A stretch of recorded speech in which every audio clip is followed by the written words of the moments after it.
अमावस की रात थी जब चांद ने अपना मुंह छिपा लिया था और गांव एक सन्नाटे में डूबा था। सुनीता डर और अनिद्रा से थक कर चूर अपनी दवाई निगलकर चारपाई पर डह गई, उम्मीद में कि शायद आज उसे चैन की नींद आए।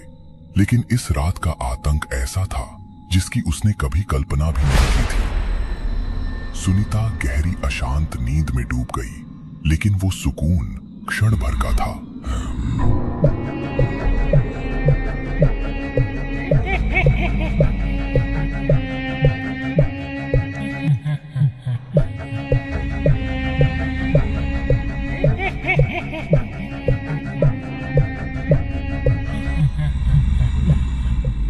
उसका दिल जोर जोर से धड़क रहा था। वो हिलने की कोशिश कर रही थी, लेकिन उसका शरीर पत्थर की तरह जड़ था, जैसे उसकी देह उसकी अपनी नहीं रही। हताशा में उसने अपनी आंखें खोलने की कोशिश की और वो स्तब्ध रह गई। उसके सामने एक भयानक आकृति थी, एक विशाल फूला हुआ सिर जिसकी त्वचा कोयले सी काली थी और खोखली चमकती आंखें जो उसकी आत्मा को भेद रही थी। एक विकृत बच्चे जैसा प्राणी जिसकी टेढ़ी मेढ़ी मुस्कान से लार टपक रहा था, उसे जकड़े हुए था। उसकी सड़ी गली सांस जो मौत की बदबू से भरी थी, सुनीता के चेहरे पर लहरा रही थी। वो और करीब आया। उसकी आवाज एक कर्कश फुसफुसाहट थी, जैसे किसी कब्र की गहराई से निकली। क्या हुआ सुनीता? तेरा पति मरा या किसी ने उसे मारा, या फिर तूने ही उसे मारा? हाँ, मुझे सब पता है। तेरा बच्चा, तेरा पति, तेरा आशिक। बता, उस मासूम बच्चे की क्या गलती थी? तू कौन है? तुझे ये सब कैसे पता? मेरे बारे में क्या जानता है? मैं वो हूँ जो न सुकून से सो सकता है, न जाग सकता है। मैं वो हूँ जो जिंदगी और मौत के बीच फंसा कर रखता है। मैं तेरा दुखद अतीत, तेरी छुपी सच्चाइयां, तेरी खुशियां और तेरी मौत दिखा सकता हूँ। बोल सुनीता, तुझे क्या देखना है? अपनी गलतियां या अपने पति की बेवफाई, या फिर उस बच्चे की सच्चाई? मुझे माफ कर दो, मैं बर्दाश्त नहीं कर सकती। मुझे छोड़ दो, मैं तुझसे विनती करती हूँ। अरे अरे सुनीता, या सचमुच तुझे लगता है ये सब तेरी गलती थी? तेरा पति तुझे मारता था, हाँ, पर क्या तुझे पता है कि उसका भी बाहर किसी और औरत के साथ, वो बच्चा उसका था या किसी और का? तुझे ये सब कैसे पता? तू है कौन? मैं अब जीना नहीं चाहती।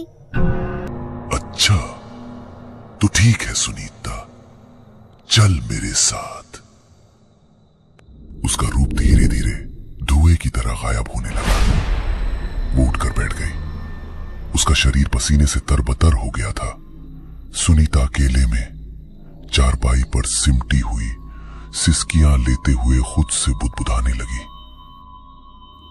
उसका चेहरा पसीने और आंसुओं से भीगा था और सुनीता ने अपनी बाहें कसकर लपेटी और फुसफुसाई, जैसे खुद को समझाने की कोशिश कर रही हो। ये कोई सपना नहीं है। कोई है, कोई जो मुझे सचमुच जकड़ना चाहता है, मेरे शरीर पर, मेरे मन पर कब्जा करना चाहता है। लेकिन वो कौन है? मुझे पता करना होगा। उसने जो कहा, मेरे पति, मेरे बच्चे, मेरे अतीत के बारे में, वो झूठ तो नहीं हो सकता। लेकिन अगर ये सच है तो मैं इसे बदल नहीं सकती। नहीं, मैं हार में ही मानूंगी। मुझे जानना होगा कि वो क्या है और क्यों मेरे पीछे पड़ा है। वो एक पल के लिए चुप हो गई, अपने घुटनों को सीने से लगाकर, जैसे उस भयानक रात की यादों से खुद को बचाने की कोशिश कर रही हो। उसकी उंगलियां कांप रही थीं, लेकिन उसने अपनी मुट्ठियां भींच ली। माँ को नहीं बता सकती, वो पहले ही मेरे लिए इतना सह रही है। अगर मैंने उसे बताया कि वो चीज मेरे सपनों में आ रही है, मेरे अतीत को कुरेद रही है, तो वो टूट जाएगी। नहीं, ये मेरी लड़ाई है। मुझे खुद इसका सामना करना होगा, चाहे जो हो। मैं उस साए को मेरी जिंदगी पर हावी नहीं होने दूंगी।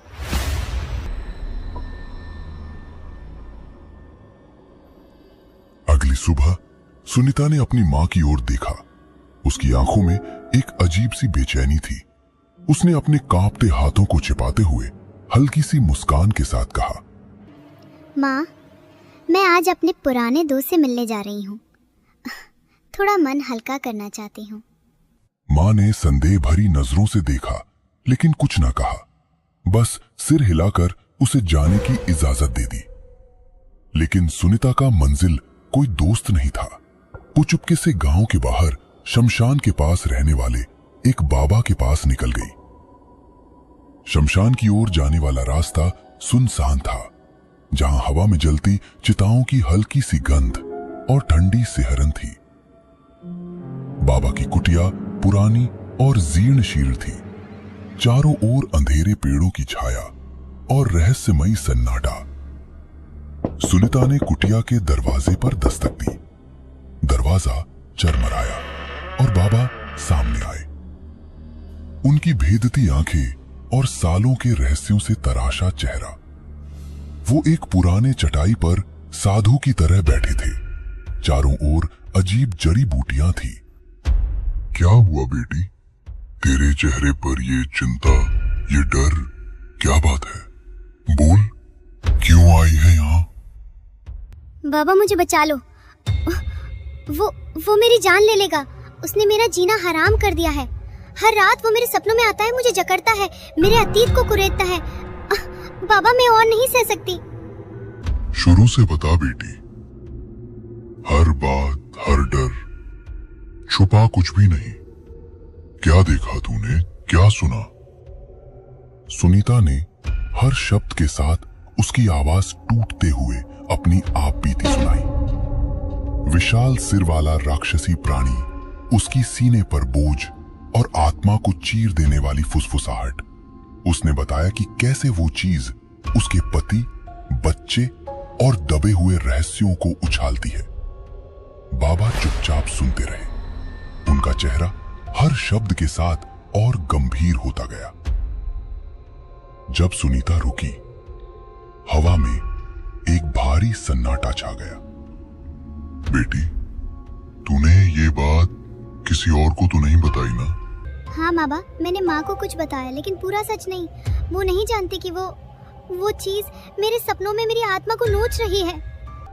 ये कोई साधारण पिशाच नहीं सुनीता, ये चिंदूक पिशाच है। चिंदूक? ये क्या है बाबा? और वो मुझे ही क्यों मारना चाहता है? चिंदूक कोई साधारण आत्मा नहीं, ये उन बच्चों की रूह है जो अपाहिज पैदा होते हैं, जिनका सिर आम इंसान से 20 किलो भारी होता है। वो ना उठ सकते, ना हिल सकते, ना बोल सकते। इस दुनिया में कुछ ही साल जीते हैं और जब उनकी मौत होती है, उनका गुस्सा, उनका दर्द उन्हें एक भयानक पिशाच बना देता है। ये चिंदूक कमजोर इंसानों को अपना शिकार बनाता है, खासकर उन्हें जो मानसिक रूप से टूट चुके हों। सुनीता की आंखें खुली की खुली रह गई। वो कुछ गहरे सोच में डूब गई। चिंदूक सपनों में घुसता है, जहां वो अपने शिकार को उनके दुखद अतीत की भयावह झलकियां दिखाता है। ये दृश्य इतने वास्तविक होते हैं कि तुझे लगे जैसे तू उसकी पीड़ा, उसकी मौत को जी रही हो। ये तुझे उन लोगों की याद दिलाता है जिन्होंने उसे नुकसान पहुंचाया, जिनका उसकी मौत से कोई वास्ता था। ये अपराध बोध और डर से तुझे तोड़ देना चाहता है ताकि तू उसकी कैद में हमेशा के लिए फंस जाए। बाबा, मैं क्या करूं? मुझे रास्ता दिखाओ। मैं इस डर से मुक्त होना चाहती हूँ। चिंदूक तेरे मन और सोच पर हावी होता है। वो सवालों और जवाबों, अतीत और पापों में तुझे उलझा कर रखता है। उसे कोई मार नहीं सकता, न भगा सकता, लेकिन सपनों में उसका रास्ता रोका जा सकता है। उसके सवालों का जवाब दे सुनीता। उसे दिखा कि जो तूने किया वो सही था। उससे कह कि उसकी मौत अन्याय थी और तू उसका हमेशा आदर करती है। अपने डर को उसकी ताकत मत बनने दे। सुनीता का दिल बाबा के शब्दों को सुनकर उम्मीद और डर के बीच झूल रहा था। क्या वो इस प्रतिशोधी आत्मा का सामना कर अपनी जिंदगी वापस पा सकती थी, या चिंदूक उसे अपने अंधेरे गर्त में खींच लेगा? सुनीता बाबा की कुटिया से लौटी। आज की रात गहरी और दिल दहलने वाली थी। आज की रात अलग होगी। आज वो सच का सामना करेगी, चाहे वो कितना भी विनाशकारी हो। रात के 2 बज चुके थे। सुनीता चारपाई पर अर्ध निद्रा में थी। उसकी सांसें हल्की और बेचैन। कमरा छायाओं में डूबा था। तेल का दीपक मुश्किल से अंधेरे को रोक पा रहा था। अचानक एक हड्डियां जमा देने वाला बोझ उसकी सीने पर आया। उसकी सांसें चुराता हुआ चिंदूक प्रकट हुआ। उसका भयानक फूला हुआ सिर उसके ऊपर मंडराता हुआ, खोखली आंखें द्वेष से चमकती हुई। उसकी सड़ी गली सांस मौत की बदबू से भरी सुनीता के चेहरे पर लहराई। उसकी आवाज एक कर्कश फुसफुसाहट थी, जैसे कब्र की गहराई से निकली हो। सुनीता, तूने क्या सोचा कि तू बच जाएगी, कि अपने पापी मन को समझा लेगी? तू मेरे जाल से कभी नहीं निकल सकती। नहीं, तू जो सोच रहा है मैं वैसी नहीं हूँ। हाँ, मुझे पता है मैंने जो किया वो गलत था, लेकिन मैं जीना चाहती हूँ। मैं अपने पापों का प्रायश्चित करना चाहती हूँ। मुझे एक मौका दे। नहीं सुनीता, तेरे पति को उसकी सजा मिल गई, लेकिन तेरे बच्चे की सजा उसकी हकदार तू है। बोल सुनीता, सच बोल, तेरा बाप। चिंदूक ने अपनी पकड़ और सख्त की। उसके ठंडे पंजे सुनीता के कंधों में धंस गए, उसे यादों के एक गर्त में खींचते हुए। सुनीता का शरीर कांप रहा था, उसका मन टूटने की कगार पर, क्योंकि उसका दबा हुआ सच सतह पर उभर रहा था। वो अब और छिप नहीं सकती थी, उसे कबूल करना था। हाँ, मैं ही हूँ। मैं ही अपने बेटे की खूनी हूँ। मेरे पति को शक था कि वो बच्चा उसका नहीं था, लेकिन वो उसका ही था। मेरा बेटा वो अपाहिज था, बेजान। उसका सिर तुम्हारी तरह भारी और बीमार। मेरे पति को उसे घिन आती थी। गांव वाले ताने मारते थे, कहते थे मेरा पति कमजोर है। मैं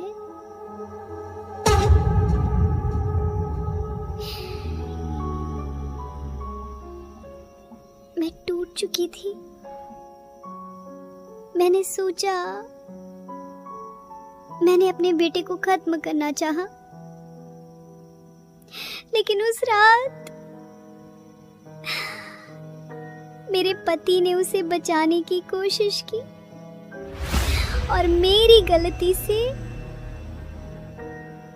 मेरे हाथों से मेरा बेटा और मेरा पति दोनों। चिंदूक ठिठक गया। उसकी खोखली आंखें दुख की एक झलक से सिकुड़ गईं। हवा और ठंडी हो गई। सन्नाटा कानों को चीरने वाला। उसकी आवाज एक मार्मिक फुसफुसाहट में बदल गई। हाँ मां, मेरी क्या गलती थी। ये शब्द सुनीता को तलवार की तरह भेद गए। चिंदूक पिशाच कोई और नहीं, वो उसका अपना बेटा था, जिसे उसने खोया, जिसकी मौत उसने करवाई। उसका दिल टूट गया। उसकी सिसकियां घर में गूंज रही थी। चिंदूक का रूप टिमटिमाया। उसका चेहरा छायाओं में घुल गया। उसकी आखिरी फुसफुसाहट एक श्राप की तरह हवा में रह गई। मां। एक अजीब सी शांति उस पर छा गई, इतनी गहरी कि दुनिया रुक सी गई। वो सोचती रही, अंधेरे में घूरती हुई। अपने बेटे के शब्द उसके कानों में गूंज रहे थे। मां, मां। सुनीता की सांसें धीमी पड़ गई। उसका शरीर ढह गया, मानो एक अनंत नींद को समर्पित हो रहा हो। वो हमेशा के लिए सो गई थी। उसकी आत्मा को या तो चिंदूक ने ले लिया या शायद उसके अपने असहनीय अपराधों।